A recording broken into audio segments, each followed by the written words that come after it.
2-3 ദിവസം മഴ അടുപ്പിച്ച് കിട്ടിയോണ്ട് വീട്ടിലുള്ളവരും അതുപോലെ തന്നെ ചെടികളും എല്ലാം ഭയങ്കര ഹാപ്പിയാണ്.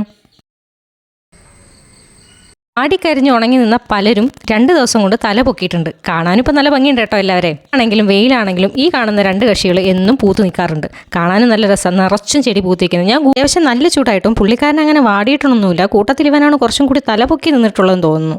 ചെറിയ ചെടികൾ പെട്ടെന്ന് വാടുകയും കരിയും മഴ വന്നപ്പോൾ ചെറുതായിട്ട് തളിരിടുകയൊക്കെ ചെയ്താട്ടോ. ഈ കാണുന്ന ചെടികളെല്ലാം 2 ദിവസം മുമ്പ് വാടി കരിഞ്ഞു നിന്നതാണ്. പക്ഷേ ഇന്നെല്ലാം സൂപ്പറായിട്ടുണ്ട്. അതിൻ്റെ ഇടയിൽ ഒരു പനിനീർ റോസയും കൂടി കിട്ടിയിട്ടുണ്ട്. വീട്ടിലുള്ള എല്ലാ ചെടികളും അമ്മയുടെ പരിപാലനത്തിൻ്റെ കീഴിലാട്ടോ നിൽക്കുന്നത്. എനിക്ക് കിട്ടുന്ന ചെടികളൊക്കെ ഞാനും കൊണ്ടു കൊടുക്കാറുണ്ട്. ദിവസം മുമ്പ് ഞാൻ ഒരു വീഡിയോ ഇട്ടതിൽ ഞാൻ പറഞ്ഞില്ലേ, എൻ്റെ വീട്ടിലെ മിക്ക ആൾക്കാർക്കും ചെടിയൊക്കെ ഭയങ്കര ഇഷ്ടമാണെന്ന്. ഈ ചെടികൾ ഇങ്ങനെയൊക്കെ ഞാൻ നോക്കുവാണെങ്കിൽ ഇതിൻ്റെ പേരൊന്നും എനിക്ക് വ്യക്തമായിട്ട് അറിയില്ല. പക്ഷേ അമ്മയ്ക്ക് ഇതിൻ്റെ പേരും കാര്യങ്ങളൊക്കെ നല്ല വ്യക്തമായിട്ട് അറിയാം. എൻ്റെ വീട്ടിൽ ചെടിയൊക്കെ ഇഷ്ടപ്പെടുന്നവർ എവിടെ പോയാലും എന്തെങ്കിലും ഒരു ചെടിയുടെ തയ്യോ എന്തെങ്കിലും കൊണ്ടുവരാറുണ്ട്.